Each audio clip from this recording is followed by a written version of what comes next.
Hi అండి, welcome to home entertainments for health. నేను మీ సత్య. ఈ వీడియోలో అరటి పండుతో ఎలా హెల్తీగా రోటీ ప్రిపేర్ చేసుకోవాలి, అలాగే ముల్లంగిని ఎవరు తినొచ్చు ఎవరు తినకూడదు, అసలు ఏ ఫుడ్స్ కాంబినేషన్ లో ముల్లంగిని అసలు తీసుకోకూడదు మీకు చెప్పబోతున్నాను. సో ఫస్ట్ అయితే మన వీడియోని లైక్ చేసి షేర్ చేసి ప్లీజ్ ఛానల్ సబ్స్క్రైబ్ చేసుకోండి. అరటిపండు రోటీ ప్రిపేర్ చేయడానికి 1 కప్పు గోధుమ పిండికి 1 అరటిపండు తీసుకోవాలండి. ఇదే మెజర్మెంట్స్. ఎన్ని అరటిపండ్లు అయితే అన్ని కప్పులు గోధుమ పిండి వేసుకోవాలి. ఇది మీడియం సైజు కప్పు. ఈ అరటి పండులోని ఎక్కువగా B6 ఉంటుందండి. విటమిన్ B6 ఉంటుంది అరటి పండులోని. ఈ విటమిన్ B6 ఎక్కువగా లేడీస్ కి పీరియడ్స్ టైంలో వచ్చేటటువంటి పెయిన్స్ ఉంటాయి కొన్ని, లేదంటే ప్రీ మెన్స్ట్రువల్ సిండ్రోమ్స్ ఉంటాయి. అవన్నీ కూడా ఈ B6 అనేది చక్కగా తగ్గిస్తుంది. అంతేకాకుండా ఈ అరటిపండు రోటీని మనం ప్రిపేర్ చేసుకునేటప్పుడు బెల్లం కూడా వేసుకోవాలి. దాని వలన అరటిపండు రోటి మంచిగా టేస్ట్గా కూడా ఉంటుంది. ఇందులో ఉన్నటువంటి B6 విటమిన్ B6 కారణంగా ఇది లివర్ అండ్ కిడ్నీస్ లో ఉన్నటువంటి వేస్ట్ కెమికల్స్ ఉంటాయి మన బాడీలో కొన్ని, అవన్నీ కూడా బయటికి పంపేలా విటమిన్ B6 చేస్తుంది. విటమిన్ B6 అరటిపండులో బాగా ఉంటుంది. ఈ రకంగా అరటిపండుని, బెల్లాన్ని, పాలని కూడా మీకు బాగా స్మూత్ గా బ్లెండ్ చేసుకుని అందులో ఈ గోధుమ పిండి వేసుకుని అలా ఫ్రీక్వెంట్ గా కలుపుతూ ఉండాలి. ఈ అరటి పండ్లలోని ఫైబర్ ఎక్కువగా ఉంటుంది. దాంతో పాటు పొటాషియం, మెగ్నీషియం కూడా ఎక్కువగా ఉంటుంది. ఈ పొటాషియం కారణంగా బీపీ తగ్గుతుందండి. దాంతో పాటుగా క్యాన్సర్తో కూడా ఈ అరటిపండు పోరాడుతుంది. పైగా మన బాడీలోని కొంచెం ఫ్రీ రాడికల్స్ ఎక్కువైనప్పుడు ఈ అరటిపండుని ఫ్రీక్వెంట్ గా తీసుకుంటే ఆ ఫ్రీ రాడికల్స్ ని కూడా తగ్గిస్తుంది. ఈ అరటి పండుతో చేసుకోవడం వల్ల రోటీ అనేది ఎక్కువ చేతికి అంటుకుంటుంది. అలా అంటుకుంటేనే మనకి కరెక్ట్ గా వచ్చినట్టు. అలా పిండి వేసుకుని కలుపుతూ ఉండగా ఆ కొంచెం సేపటికి అది స్మూత్ గా వస్తుంది. ఈ అరటి పండ్లని ప్రెగ్నెంట్ లేడీస్ మస్ట్ గా తీసుకోవాలి. ఎందుకంటే అరటి పండ్లలో ఫోలిక్ యాసిడ్ ఉంటుంది.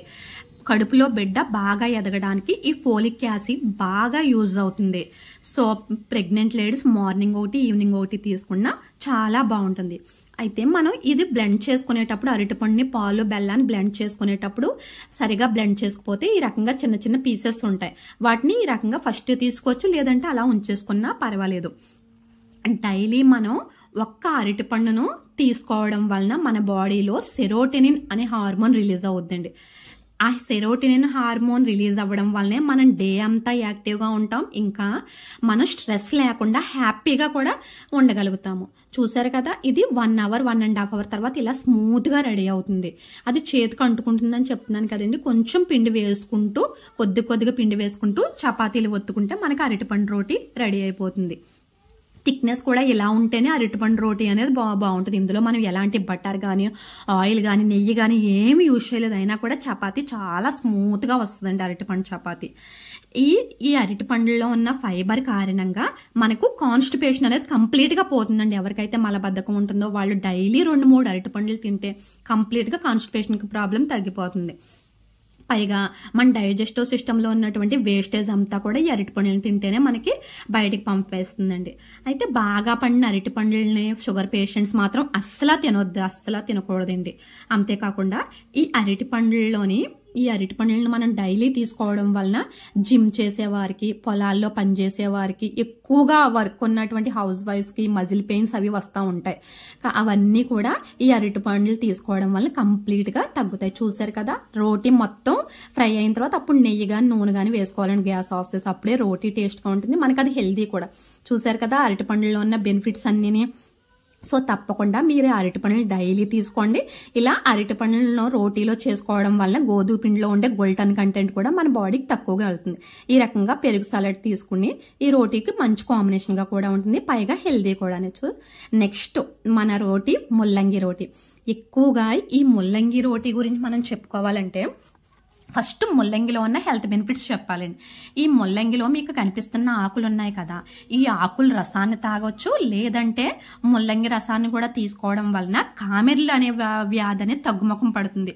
ఇంకా చెప్పాలంటే ఎక్కువగా ఆయుర్వేదంలో కూడా ఈ రెండిట్ల కాంబినేషన్ లోను కామెర్ల వ్యాధికి మెడిసిన్ గా కూడా యూజ్ చేస్తున్నారండి. సో ఈ ఆకులు చాలా మంచిది, అలాగే ఈ ముల్లంగి రసం కూడా చాలా మంచిది. ఈ ముల్లంగిలో కూడా చక్కగా ఫైబర్ ఉంటుంది. కానీ ఎక్కువగా ఎవరైతే హెవీ వెయిట్ ఉన్నారో వాళ్ళకి ముల్లంగి చాలా ఉపయోగపడుతుంది. ముల్లంగిని ఈ రకంగా తురుముకోవాలండి. అయితే ముల్లంగిని ఎక్కువ వెయిట్ ఉన్న వాళ్ళు తీసుకుంటే ఉపయోగపడుద్ది, కానీ తక్కువ వెయిట్ ఉన్న వాళ్ళు తీసుకోవద్దు. ఈ రకంగా పోపులు తీసుకుని ముల్లంగిని పోపులు వేగిన తర్వాత ఈ ముల్లంగిని ఈ రకంగా వేసుకోవాలండి. పోపులు ఫ్రై అయిన తర్వాత ఇందులో ఉన్న వాటర్ అంతా వార్చేసి వాడుకుంటారు, కానీ ఆ వాటర్తో వాడడం వల్లనే మనకి ముల్లంగి యొక్క బెనిఫిట్స్ కంప్లీట్గా అందుతాయి. పోపు వేగిన తర్వాత ముల్లంగి వేసుకుంటాం. ఈ ముల్లంగి వలన గ్యాస్ట్రిక్ ప్రాబ్లం అనేది కంప్లీట్గా తగ్గిపోతుంది. అంతేకాకుండా ఈ ముల్లంగిని కొంచెం పేస్ట్ చేసి తేనె కలిపి ఎవరైతే మొలల సమస్యతో బాధపడుతున్నారో వాళ్ళు దాని మీద కనుక అప్లై చేసినట్లయితే ఈ పేస్ట్ని, తేనె కలిపిన పేస్ట్ని చాలా తొందరగా కొద్ది రోజులకి మూలశంక ప్రాబ్లం కూడా క్లియర్ అయిపోద్దండి. అయితే ఈ పచ్చి ముల్లంగిని కామెర్ల ప్రాబ్లం ఉన్న వాళ్ళు తీసుకోండి, మిగిలిన వాళ్ళు ఈ రకంగా తీసుకోవచ్చు. ముల్లంగిని మనం తీసుకున్నప్పుడు మన కిడ్నీలో ఉన్నటువంటి కాల్షియం ఆక్సలేట్ ఉంటుందండి, దాన్ని కిడ్నీలు బయటికి పంపివేయబడతాయి. దానివల్ల కిడ్నీలో స్టోన్స్ వచ్చే ప్రమాదం కూడా మనకు తగ్గుద్దండి ఈ ముల్లంగిని తీసుకోవడం వల్ల. ఈ రకంగా డిఫరెంట్గా రోటీ అనేది ప్రిపేర్ చేస్తే ఈ ముల్లంగి రోటీ సాఫ్ట్గా పొరలుగా వచ్చి మంచి టేస్ట్గా ఉంటుంది. అందుకని ఈ రకంగా నేను రోటీని ప్రిపేర్ చేస్తున్నానండి. ఈ ముల్లంగిని మొలల సమస్య ఉన్న వాళ్ళు ఎవరైనా డాక్టర్ సలహా మెత్తి ఈ రకంగా నేను చెప్పినట్టు తీసుకుంటే కనుక డెఫినెట్గా వాళ్ళకి మూలశంక ప్రాబ్లం తగ్గిపోద్ది. అయితే ఇది బీపీని తగ్గిస్తుంది అంటారు, కానీ ఎందుకు తగ్గిస్తుందంటే మనకి రక్తనాళాలు ఉంటాయండి, వాటికి రబ్బర్ వంటి గోడల్ని ఇది ఎక్స్పాండ్ చేసే తత్వం ఉంటుంది. అందువల్ల బ్లడ్ సర్క్యులేషన్ చాలా ఫ్రీగా అవుతుంది. సో ఆ రకంగా బీపీ అనేది కంట్రోల్లోకి వచ్చేస్తుందండి ఈ ముల్లంగిని కనుక ప్రతినిత్యం తీసుకుంటే. ఇందులో మనం వేసిన మిర్చి స్పైసీ ఎక్కువ తినేవాళ్ళు ఉంచండి, అక్కర్లేదు అనుకున్న వాళ్ళు ఈ రకంగా ఇప్పుడే తీసుకోవచ్చండి. సో ఈ ముల్లంగిని అసలు ఎలాంటి ఫుడ్స్తో తీసుకోకూడదో ఇప్పుడు చూద్దాం. మెయిన్ అదే తెలుసుకోవాలండి. ముల్లంగి తినడానికి 2 hours ముందు కానీ 2 hours తర్వాత కానీ టీ తీసుకోవద్దండి, టీ తాగొద్దు, పాలు కూడా తీసుకోవద్దండి ముల్లంగి కాంబినేషన్లో. అది హెల్త్కి చాలా మంచిది. ఆ రకంగా ముల్లంగి కాంబినేషన్లో పాలు కానీ టీ కానీ తీసుకోకూడదు. ఒక 2 hours తర్వాత తీసుకోవచ్చు. అయితే ఈ ముల్లంగిని తిన్నప్పుడు కాకరకాయ తినకుండా ఉంటే చాలా మంచిది. ఈ ముల్లంగిని మనం డైలీ తీసుకుంటున్నప్పుడు ఎక్కువ వాటర్ తీసుకోవాలండి, దగ్గర 4 to 5 liters వాటర్ తీసుకోవాలి. లేకపోతే బాడీ డీహైడ్రేషన్ గురై చాలా నీరసంగా కూడా అయిపోతారు. అయితే ఎక్కువ సలాడ్స్లో ముల్లంగి దోసకాయ కాంబినేషన్ వాడతారు, కానీ ముల్లంగితో దోసకాయని ఎప్పుడూ వాడకూడదండి, అది మంచిది కూడా కాదు. మనం ఎక్కువగా ఆరెంజ్ని తీసుకుంటాం, అయితే ఆరెంజ్లో విటమిన్ సి ఉంటుంది కదా, అందుకని ముల్లంగి తీసుకున్నప్పుడు ఆరెంజెస్ తీసుకోకూడదు. దానివల్ల ఆరెంజ్ బెనిఫిట్స్ మనం కోల్పోతాం. ఈ రకంగా ముల్లంగిని కాల్చుకుని పైన నెయ్యి కానీ నూనె కానీ ఈ రకంగా వేసుకుంటే మనకి ముల్లంగి రోటీ అనేది ప్రిపేర్ అయిపోయింది. చాలా టేస్ట్గా కూడా ఉంటుందండి.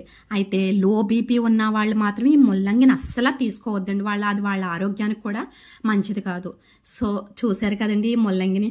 ఈ రకంగా బంగాళదుంప, క్యాబేజ్, క్యారెట్ కర్రీతో తీసుకుంటే చాలా టేస్ట్గా ఉంటుంది. సో తప్పకుండా మీరు ఈ ముల్లంగి రోటీని, అరటిపండు రోటీని ట్రై చేయండి. ఇందులో ఉన్న హెల్త్ బెనిఫిట్స్ ఎవరెవరు తీసుకోవాలో తీసుకోకూడదో చూసారు కాబట్టి ఆ రకంగా చేయండి. ఇలాంటి మంచి ఇన్ఫర్మేషన్ కోసం ప్లీజ్ మన ఛానల్ని సబ్స్క్రైబ్ చేసుకోండి. ఇలాంటి మంచి వీడియోస్ నేను చేయడం కోసం ఎక్కువ మందికి ఈ వీడియోని షేర్ చేసి ఈ వీడియోని లైక్ చేయండి. Thank you so much for your cooperation.